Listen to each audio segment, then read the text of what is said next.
လုံးမင်္ဂလာပါဒီ YouTube channel လေးမှာပြန်လဲပြီးတော့ကြိုဆိုလိုက်ပါတယ်အဲ့တော့ဒီနေ့ကဘာအကြောင်းပြောမှာလဲဆိုတဲ့အခါကျတော့တန်း PowerPoint lesson နဲ့ပတ်သက်ပြီးတော့ထပ်ပြီးတော့ပြောပြပေးသွားမှာဖြစ်ပါတယ်ဘာလဲဆိုတဲ့အခါကျတော့နံပါတ်1 how to input fly in animation and bounce ant ဆိုတော့ပြောမှာဆိုရှင်အခုဒီကျွန်မဒီ click နှိပ်လိုက်လို့ရှိရင်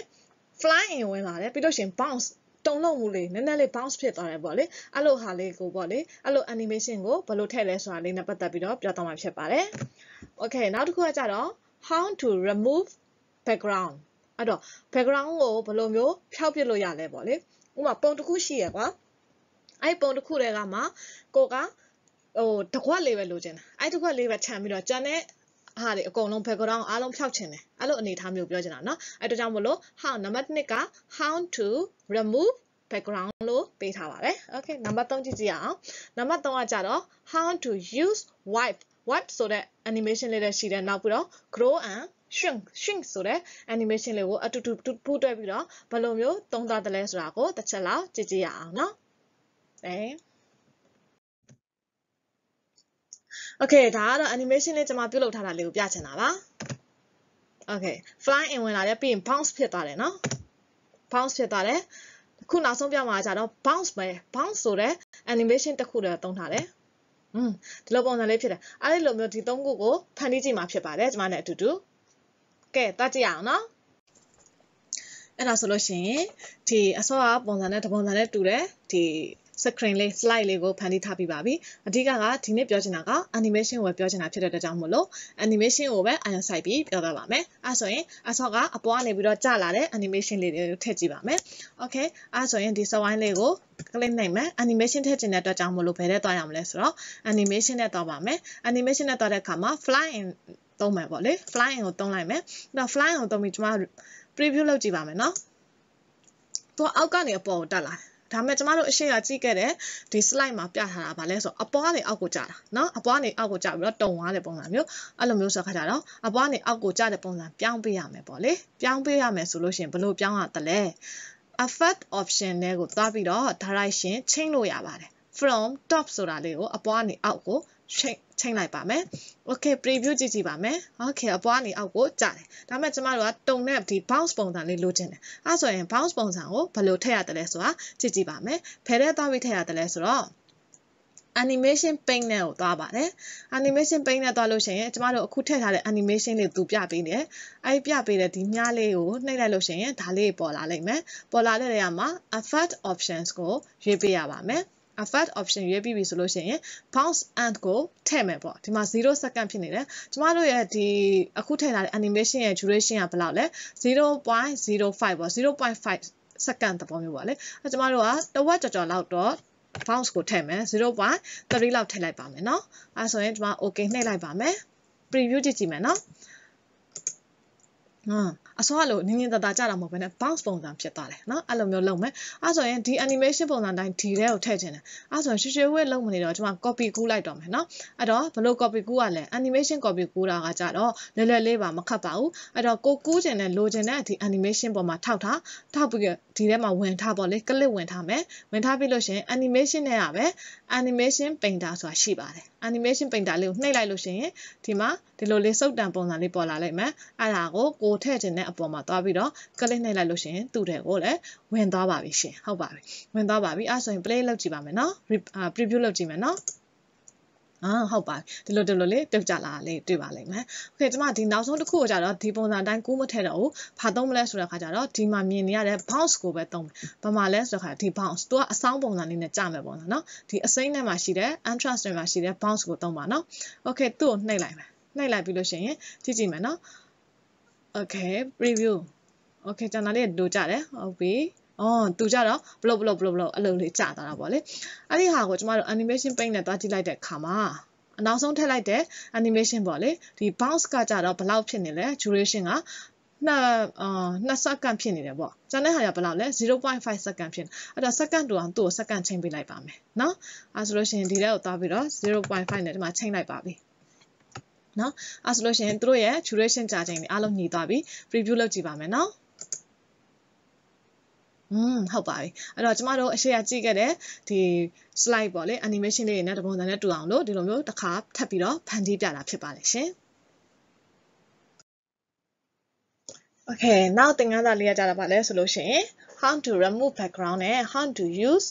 wipe and crochet animation နဲ့ပတ်သက်တာလေးပါဒါလေး animation ထည့်ထားတာလေးကိုပဲအရင်ဆုံးပြပါမယ် Okay ဒီလိုလေးရှေ့ကိုကြည့်ပြီးတော့ထွက်လာမယ်ပြီးလို့ရှိရင်စာတန်းလေးတွေထိုးမယ် Okay ဒါလေးပါဒီနေ့လုပ်ကြည့်မှာဒါလေးပါပဲဘာမှမခဲရင်ဘူးတူတူလိုက်လုပ်ကြည့်လို့ရှိရင်သင်လည်းကြမ်းကြမ်းနေနေတက်သွားမှာပါလို့ပြောချင်ပါတယ်ဟုတ်ပြီနော်အဲဆိုလို့ရှိရင်အရှိအကြည့်ခဲ့တဲ့ဒီ slide animation လေးကိုထည့်ကြည့်မှာဖြစ်တယ်အဲ့တော့အရင်ဦးဆုံးဘာလုပ်အောင်လဲဆိုတော့ခါကြတော့ဒီအလံလေးပဲကွက်ပြီးတော့ကြီးလာတဲ့ပုံစံလေးကိုလုပ်ကြည့်ခြင်းပဲနော်အဲ့တော့အရှိအ slide မှာတွေ့ကြတယ်မဟုတ်လားကြီးလာတာလေအဲ့လိုပုံစံလေးလုပ်ကြည့်ခြင်းနဲ့အဲ့တော့ကြောင့်မလို့တကယ်မူရင်းရှိတဲ့ကဒီအလံလေးကိုပဲကွက်ပြီးတော့ထုတ်ပါလေအဲ့လိုမျိုးထုတ်ချင်တယ်ဆိုလို့ရှိရင်တော့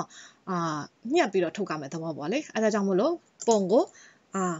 copy ကူးလိုက်မယ်ပေါ့လေ copy ကူးလိုက်မယ် control နှိပ်ထားပြီးတော့ click ဆွဲထုတ်လိုက်လို့ရှိရင်ပုံထပ်ပွားပါတယ်အဲ့တော့ပုံကဒီလိုမျိုးထပ်ထားမှာပဲလေအဲ့တော့ထပ်ထားလိုက်မယ်နော်ထပ်ထားပြီးလို့ရှိရင်ဘာလုပ်အောင်လဲဆိုတဲ့ခါကျတော့အပေါ်ဆုံးကပုံကိုကျမတို့က background ဖြောက်မှာနော် background ဖြောက်မယ်ဆိုတဲ့ခါမှာ background ဘယ်လိုဖြောက်ကလဲဆိုတဲ့ခါကျတော့ဒီပုံမှာနှိပ်ထားပြီးရင် format ဆိုတာပေါ်ပါတယ်အဲ့တော့ format ဆိုတာပေါ်တဲ့အတွက်ကြောင့်မို့လို့ format ကိုနှိပ်လိုက်ပါမယ်ပြီးလို့ရှိရင် remove background ဆိုတာလေးနှိပ်လိုက်ပါနှိပ်လိုက်လို့ရှိရင်အလံလေးပဲကွက်ပြီးတော့သူကကျန်တဲ့ဟာတွေအကုန်လုံးဖြတ်ပေးမယ်ဒီပန်းရောင်ဝင်နေတဲ့အရာတွေကပျောက်သွားမှာเนาะပျောက်သွားမယ်သဘောဖြစ်ပါတယ်။ Okay အဲ့လိုမှမဟုတ်ဘူးတခြားပေါ့လေပြောရမယ်ဆိုလို့ရှိရင်ဒီအလံကပေါ့လေအလံကဒီသားလောက်ထိရောက်နေတယ်ဆိုလို့ရှိရင်တော့ဒီမှာ mark area to keep ဆိုပြီးတော့အဲ့ဒါလေးနဲ့စုပ်တန်လေးနဲ့လိုက်ပြီးတော့ area လိုက်မှတ်ပေးလို့လည်းရပါတယ်။အခုကတော့ကိုကလုံးဆရာမလို့ကွက်တိပဲဝင်နေတဲ့အတွက်ကြောင့်မလို့ဒီမှာ keep chain ကိုလုပ်လိုက်ပါမယ် chain okay မြင်နေရတိတ်တော့မမြင်ရဟုတ်တာဟုတ်လားသူကတော့ပျောက်သွားပြီအလံလေးပဲကြံနေတာအလံလေးပဲကြံနေတာကိုဘယ်လိုသိနိုင်လဲဆိုတော့ခါကျကျွန်မဒါကို crop လုပ်ပြင်မယ်เนาะ crop crop နှိပ်ပြီးတော့အပေါ်ကပုံကိုကျွန်မပေးပြင်မယ်ညှက်ပြင်မယ်ပေါ့လေညှက်ထုတ်ပြင်မယ်ဘယ်လိုညှက်ထုတ်လဲဒီလိုဟုတ်ပါပြီအလံကွက်တိပေါ့လေပုံစံကွက်တိမကြလဲကိစ္စမရှိဘူး4000သူက4000ပဲဖြတ်လို့ရတဲ့အတွက်ကြောင့်လေဒီလိုလေးကျွန်မလုပ်လိုက်မယ်နော်ဟုတ်ပါပြီ crop ထပ်နှိပ်လိုက်မယ်အဲ့ဆိုရင် okay ဒါဒီပုံလေးပဲရှိတော့တယ်အဲ့ဆိုဒီပုံလေးကိုကျွန်မဘယ်လိုလုပ်ချင်တာလဲကြီးလာအရှိကျမတို့စီကိုအကြီးဒီလိုအနီးကပ်လာတဲ့ပုံစံမျိုးပြောင်းချင်တာအဲ့ဆိုရင် animation သွားလောက်အောင်ပါပေါ့လေ animation နဲ့သွားပြီးတော့ကြီးရမှာဆိုတဲ့ခါကျတော့ဘယ်လို animation လေးဆိုတဲ့ခါကျတော့ဟုတ်ပါပြီဘာ animation လေးလဲဆိုရင် grow and shrink ဖြစ်တယ်เนาะ grow and shrink အဲ့ဆိုကျွန်မ grow and shrink ကိုနှိပ်လိုက်ပါမယ်เนาะ preview လုပ်ကြည့်မယ်เนาะကြီးလာတယ်เนาะဒီနေထောက်ကသဘောကျတယ်ကြိုက်နှစ်သက်တယ်ဆိုရင် okay ရတယ်ကိစ္စမရှိဘူးအဲ့လိုမဟုတ်ဘဲနဲ့ကိုကသူ့ရဲ့site ကအရင်ကြီးနေလို့အခုက150နဲ့ကြီးတာလေ150မလို့ချင်ဘူးကျမတို့ကတော့120လောက်ဆိုတော့ပြီအရင်ကြီးတာမလို့ချင်ဘူးအရင်ကြီးလာတာမလို့ချင်ဘူး120လောက်ပဲလိုချင်တယ်ဆိုလို့ရှိရင်လည်းရတယ်အဲ့လိုမျိုးလေအစောကဒီမှာမြားလေးထောက်ပြီးတော့ဝင်ပြီးတော့ချိန်လိုက်အောင်မယ်ဟုတ်ပြီလားအဲ့ဆိုရင် okay အဲ့ဆိုရင်ကျမ preview ပြန်လုပ်ကြည့်မယ်နော်ကြီးလာတယ်အစောက150ရာခိုင်နှုန်းလောက်ထိတော့မကြီးသွားဘူးကျမ30ရာခိုင်နှုန်းလောက်ထပ်ပြန်လျှော့လိုက်တာကိုဟုတ်ပါအဲ့ဆိုရင်တော့ကြီးလာတာရပါတယ် okay အဲ့ဆိုရင်အရှင်းမှာကျမတို့ကြည့်ခဲ့တဲ့စာတန်းလေးဘေးနားလေးကိုထိုးတဲ့စာတန်းလေးကိုသွားပြီးတော့ထည့်ကြည့်မယ်နော်အဲ့ဒါကဘယ်လိုထည့်ရလဲဆိုလို့ရှိရင်နော် insert ထဲမှာ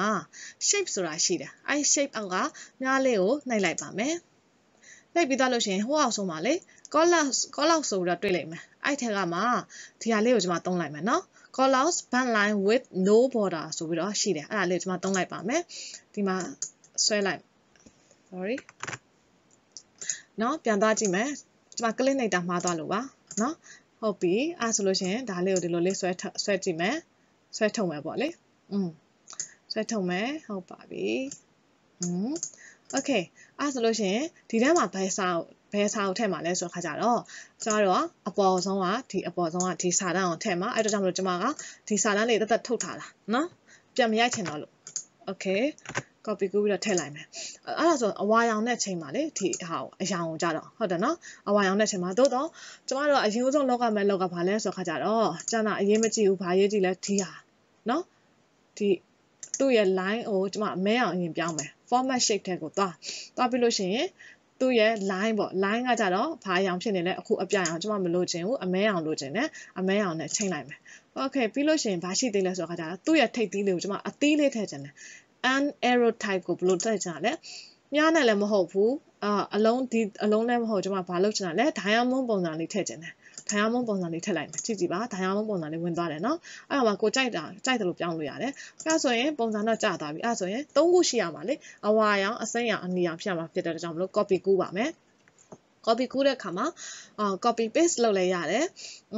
သို့မဟုတ်ဘာလုပ်လို့လဲရတယ်ဆိုလို့ရှိရင် control နဲ့ shift ကိုတူတူတွန်းနှိပ်ထားပြီးတော့ click ထောက်ပြီးတော့အောက်ကိုဆွဲချလွတ်လိုက်မယ်နောက်ပြီးတော့အဲ့လိုမျိုးပဲ control shift နှိပ်ထားပြီးရင်ဒီပုံစံလေးပေါ်လာလို့ရှိရင် click နဲ့ဖိပြီးတော့အောက်ကိုဆွဲချပြီးလွတ်လိုက်အဲ့လိုမျိုးသွားလို့လည်းရပါတယ်ဒါကတော့ကိုယ်အဆင်ပြေတဲ့နည်းလမ်းနဲ့သွားလို့ရပါတယ်နော်ကိုယ်အဆင်ပြေတယ်လို့ပေါ့ဟုတ်ပါပြီအဲ့ဆိုရင်စလုံးနေလိုက်ချိန်မယ်ဒုတိယကကြတော့ yellow ကိုကျွန်မချိန်မယ်ဒါနဲ့ the green ဘလာပေါ့လေ okay ကတ်လုပ်ပြီးတော့သူ့ထဲကိုသွားထည့်မယ်ဟုတ်ပါပြီဒီမှာကတ်လုပ်မယ်သူ့ကိုလည်းကတ်လုပ်ပြီးတော့ဒီထဲကိုထည့်ပါမယ် okay ထည့်လိုက်ပြီအဲ့ဆိုရင်အဝါရောင်ကျွန်မအဝါရောင်နဲ့ချိန်နေတယ်ဒီအရောင်အားလုံး full fair ဖြစ်ချင်တယ် fair နော် fair ကအဝါရောင်နဲ့သွားချိန်နေတယ်ဒီအဝါနဲ့ဒီအဝါနဲ့ကတူချင်မှတူမှာအိုးအဲကြောင့်မလို့ကျွန်မဘာသုံးမလဲဆိုလို့ရှိရင် eye drop လေးကိုသုံးမယ်နော်ဒီက eye drop လေးကိုသုံးပါမယ် eye drop လေးကိုနှိပ်ပြီးတော့ဒီဟာလေးကိုအဝါရောင်ပေါ်မှာနှိပ်လိုက်လို့ရှိရင်သူကအဝါရောင်ပြောင်းသွားပါတယ်သူ့ကိုလည်းအစိမ်းရောင်ချိန်ပါအဲဆိုလို့ရှိရင်သူ22စာပဲ eye drop လေးကိုနှိပ်မယ်နှိပ်ပြီးလို့ရှိရင်ဒီအစိမ်းရောင်ပေါ်မှာကလေးနှိပ်လိုက်လို့ရှိရင်သူအစိမ်းရောင်ပြောင်းသွားပါလိမ့်မယ်သူလည်းတူတူပဲအနီရောင်ပြောင်းခြင်းနဲ့အနီရောင်ကလည်းအမျိုးအစားအများကြီးရှိတာ哦အဲကြောင့်မလို့ eye drop ကိုသုံးပြီးတော့အရောင်တွာလို့ကျွန်မလိုက်ပြီးတော့ပြောင်းလိုက်ပါမယ်နော်အဲ့လိုလေးဖြစ်သွားပါလိမ့်မယ် okay အဲ့ဆိုလို့ရှိရင် okay ဘာလုပ်ချင်တာလဲဆိုတော့ခါကြတော့အခုက animation ထည့်ရမယ့်အချိန်ရောက်ပြီလေနော် animation ထည့်မယ်ဆိုတော့ခါကြတော့ animation နဲ့သွား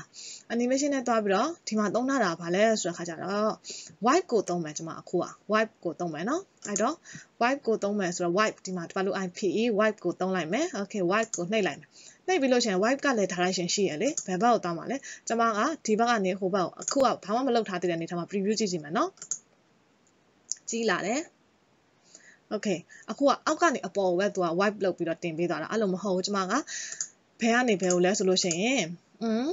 ဘယ်ကနေညာကိုသွားချင်တာအဲ့ဆိုရင် from left to right သွားမယ်နော်ကျန်တဲ့ဟာကိုလည်းအတူတူပဲ wipe သုံးပါပဲလေအဲ့တော့ wipe သုံးပါချင်းတူတူပဲဆိုတဲ့အတွက်ကြောင့်မလို့သူ့ကိုနှိပ် animation paint လုပ်ပြီးလို့ရှိရင်ဒီလိုနှိပ်ပြီးလို့ရှိရင် animation paint ဒီလိုနှိပ်ဟုတ်ပြီလားအဲ့လိုမျိုးကြည့်ကြည့်ရအောင်နော်အဲ့ဆိုလို့ရှိရင် preview ကြည့်ကြည့်မယ်နော်ကြီးလာတယ်ဟုတ်ပြီဟုတ်ပါပြီအဲ့ဆိုရင်အရှိကကျမတို့ကြည့်ခဲ့တဲ့ဒီနမူနာပြခဲ့တဲ့ပေါ့လေဒီ slide နဲ့ပုံစံတူသွားပါပြီเนาะအဲ့ဆိုပြန်ကြည့်ကြည့်မယ်เนาะ preview okay ဟုတ်ပါပြီဘာလို့နေလဲတော့မသိဘူးကျွန်မနဲ့တူတူဒီလိုမျိုး animation လေးထည့်ပြီးတော့ဒီလိုမျိုးလုပ်ကြည့်တာပေါ့လေသဘောကျတက်တက်မယ်လို့တော့မျှော်လင့်ပါတယ်ဟုတ်ကဲ့ကျေးဇူးအများကြီးတင်ပါတယ်ကျွန်မရဲ့ video file လေးကိုကြည့်ရှုပေးတဲ့အတွက်ကြောင့်မလို့ကြည့်ရှုအားပေးတဲ့အတွက်ကြောင့်မလို့ကျေးဇူးအများကြီးတင်ပါတယ်နော်နောက် video file ကြမှာပုံမို့ပြီးတော့တက်လင်ကောင်းမွန်တဲ့အစီအစဉ်လေးနဲ့ပြန်လည်တွေ့ဆုံပါမယ်နော် bye bye